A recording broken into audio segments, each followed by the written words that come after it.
Alright, so I've decided I want to work with this shot some more, meaning I really want to refine some of the elements I see in this shot, because whatever worked for our other shot, right?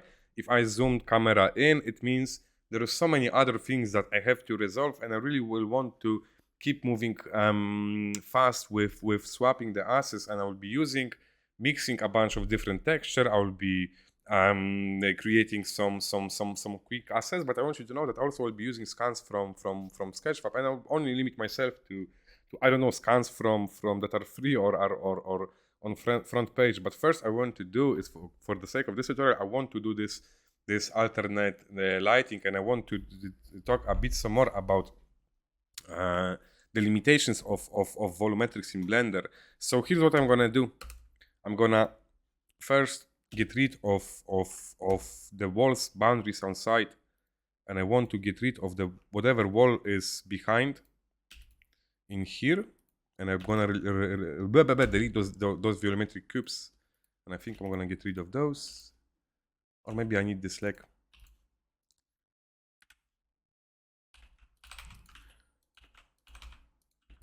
So I want to move my leg like so, because I will want to see it in the frame like so. And now what I want to do,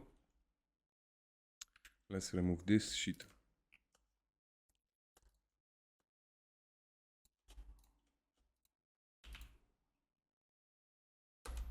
And by the way, I know I'm destroying the layout, but when you're working from a shot to shot, guess what? That's totally fucking allowed. I mean, sometimes, of course, when you're working on a game, then the layout needs to be unified. But when you're working on the movies, guess what? From frame to frame, sometimes they will rearrange the whole fucking scenery in order to make it work for a shot. Alright, so what I want to do now. Alright, so what I want to do now is I'm just gonna grab some volumetrics from more polished version of the shots, and I want you to know that there's nothing when it comes to volumetric setups. Let's just remove this one, and this one, let's hide them for now. I want you to know the way I'm using them. It has those are just default settings of the volumetrics. That's what I want you to know. And I've mentioned in videos earlier, when you add volumetrics into your scene, or how limited they are. The thing is, if this area in here, if there's like some smoke in here, or particles of moisture or dust, I mean I would say of smoke in an area like this, like people are smoking, maybe there are some steam pipes, whatever. I just want to make this area a bit more moody, and I want to introduce some volumetrics. But here's what's gonna happen if you're just gonna add a cube, right? And it has really like those volumetrics. The setup is basic. I've just added like 0.2 darker volumetrics and move the slider down. So here's what's happening right now is I've achieved this sense of darker tone and mood within the bar, but suddenly everything outside of those volumetrics is dark, whereas in real life what would happen is the light, the skylight would shine through those volumetrics. So here's when I need to hack it. I need to hack Blender to achieve what I want to achieve. So what I will do is I will just import a plane with a texture.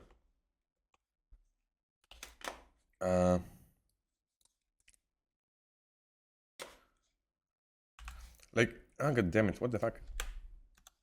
So this is like my background image, and I want to do something that actually the sky should be doing itself by now, meaning the sky, the HDRI, the way the light works, it should shine through those volumetrics. And I know those are dense, but even if I make them like at super low value, this isn't what happens in real life. Again, in real life, we would see the silhouette slightly pushed if there's like mist and smoke, and the light would still shine through. And I know the sun is shining through volumetrics in Blender, but it feels like we don't really have the sky information, this information from the HDRI maps. And of course, I can increase the brightness of the HDRI, but here's the thing. Now I'm faking how light works in general, right? So I don't know if I'm making sense in here. What I'm trying to get at, if I introduce volumetrics that are slightly more dense, I already know I will want to use a backdrop sky, and then I will want to just plug in albedo to emission and increase the emission of this thing by like sometimes by a lot, because now this to me this is what light would normally do. If there is a bit of smoke, right, the smoke will silhouette a bunch of characters, like it creates like those clear silhouette roofs. But on the other hand, light shines through those volumetrics, right? I'm not talking even about the sunlight. I'm just talking about this. I'm not talking about the sunlight. I'm talking about skylights. So this part might be confusing. All I want you to know is this: whenever I'm introducing volumetrics and they are like just a touch like heavier or thicker, I already know I will have to place an artificial light source behind them to work. And it's like counterintuitive, because I really love the possibilities that Blender gives us in terms, I don't know, in terms like lighting is really believable in Blender, right? And it comes so easy to pull it off. But at times we need to make like those creative choices, or at times we need to understand the not limitations, like the features we can have in problem, and sometimes we want to make this conscious choice to break those rules in order to achieve what we want to achieve, right? So again, this is just like the reason why those volumetrics works is not because of those settings. Like those settings can be anything, and you can like color pick whatever the fuck you want, right? I mean, maybe behind emission node, because I really love to avoid this. If you do like emission strength at a higher value, it will just flatten your image like so. And I just got rid of those nice and rich, deep values I wanted to have throughout the rest of my image. So be very careful with emission strength. I usually keep it at a lower value, right? And then so with the city, it's not about the settings in here. It's about how you're using this tool, right? And combining with like a different set of things. All right, so as you can see, my lighting already dramatically changed. So now what I want to do is I want to change the sun as well, meaning because I was working with this soft light. Now, what I'm thinking is I just want to do this high noon sun, and I already know that Kelvin sun by Kelvin degrees. I already know that high noon will be like 6,500 temperature in Kelvin, right? So high noon, let's change the black body. All right. And what I want to do, maybe slightly move the sun around. Now, what I want to do in here is I want to keep this area in shadow, because what happens when you put shit under the light, again, it will start washing away, maybe not only the textures, but I don't really feel the need to have sun information in here, because I really want to, for this shot, I want to push the light that's underneath. So I really want to avoid situation like where there's a stronger sunlight and at the same time there are lights in here and they're doing their thing as well. And it ties to what I said in post-processing compositor videos. I'm trying to make a conscious choice which light will be dominant, because to me it's either sun creeping in under this roof and then I will want to tone down the lights, right? Or either I'm going with this high noon sun where the sun is high and now it's getting dark. So all right, I want to make those stream lights to the I want them to be my main light source, right? And those basically are just like a cylinder with your basic black emission, and you can add a black body node in here, and you can also type in pick like the different types of tone by Kelvin temperature. So, damn it, I just realized that I said that the sun is high and it's suddenly dark. What I meant to say, because it's high noon, right? The sun is just casting downwards and shit is in shadows. So whenever I'm introducing light, like you need dark areas in order to push light, right?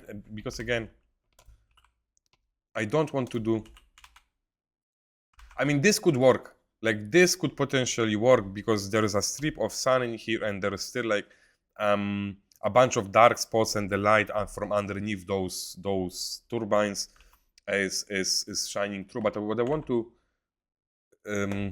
shining up the environment, lighting up the environment, but I want to avoid this, because if there is light, and there is light in here on huge values, right, it just becomes a mess. So what I'm saying is we need to make a conscious choice. Which light should be the dominating one, which one should be the supporting one. And in this case, I really want to position my sun in high noon, because I want for those areas to be in shadow. Now the next step that I can start doing is I can start tweaking my let's save this.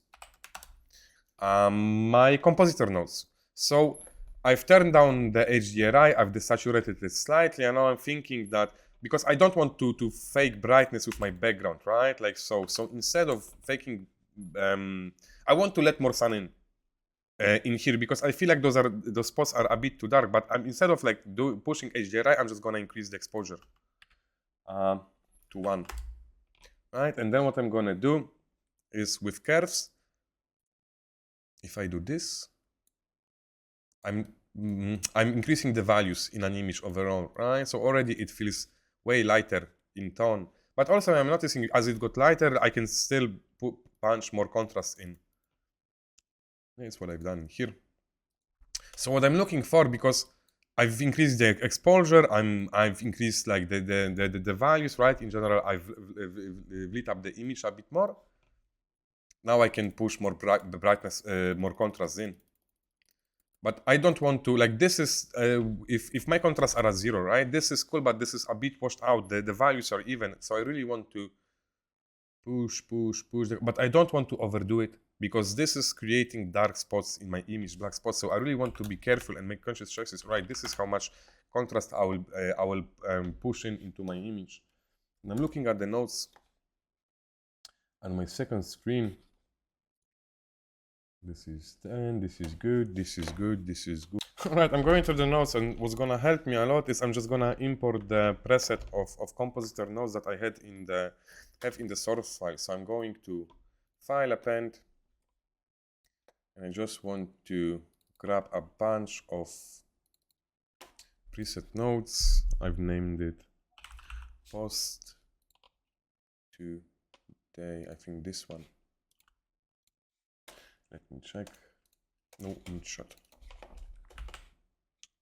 So after you will have like a bunch of files, this is what you're gonna be doing. Like you'll be importing back and forth a bunch of different compositor settings throughout your image.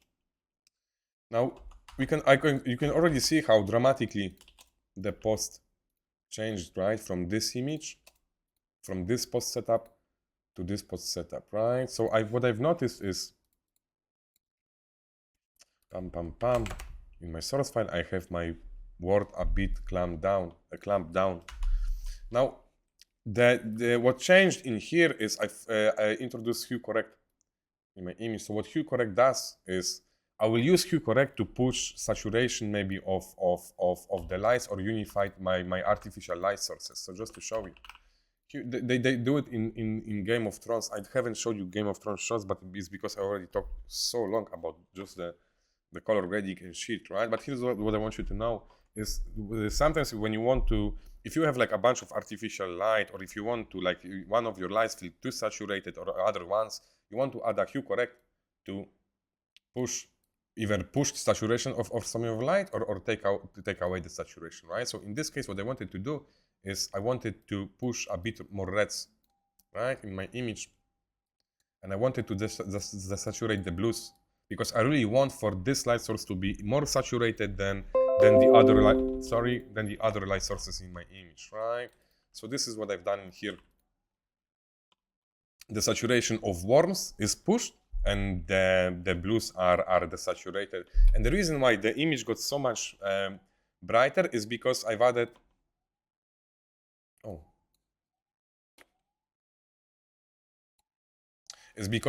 a bunch of different glares, right? So there is fog glow that adds a bit of a bloom, and there is a bunch of glare sets to streaks. Like, I won't be talking a lot about this because you have a bunch of settings, and as soon as you're gonna import this node, this stuff is gonna happen. So what I want you to know is that You can like check what settings I use, but they change from scene to scene. The most important thing is when I'm adding those glares, I really don't want to fuck up the reads within my image, right? So those are like basically like artifacts. So I just want to fade them a bit like so. So I can I'm able to sense them, but they're not messing around with my image, right?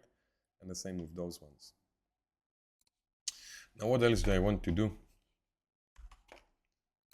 Just to double check. So this was darker, right? And this one is lighter because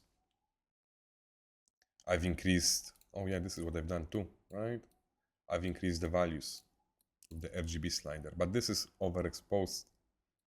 So what I'm looking for right now, when I'm like adjusting those settings, making them lighter or darker, or like using increasing the exposure within my scene, is I'm looking what's going over here, but also what I'm looking what's going over here and over here. Meaning, I really want to avoid having like this is lack of information. This is, I mean, this area could be a bit more darker. This is cool because this is already going into some tone because of the lighten, right? This is fucking awful. This is why I love working with compositor as I'm building the image, because this is too distracting, right? So now I'm thinking I'm gonna circle back to the compositors and like the compositor and fine tune it some more, because now what I want to start doing is I want to quickly start filling this scene with a bunch of assets, and I don't really want to spend that much time modeling shit. Meaning I won't be taking you through each step of I don't know, of the way I'm doing here, because this is gonna take like a couple of hours. So here's what I want you to know is, if I have an image like this, if I want to refine a shot, before I do anything at all, I'm gonna grab a screen grab, and guess what? I'm just gonna start overpainting ideas or scribbling out ideas in Photoshop. Let's do that.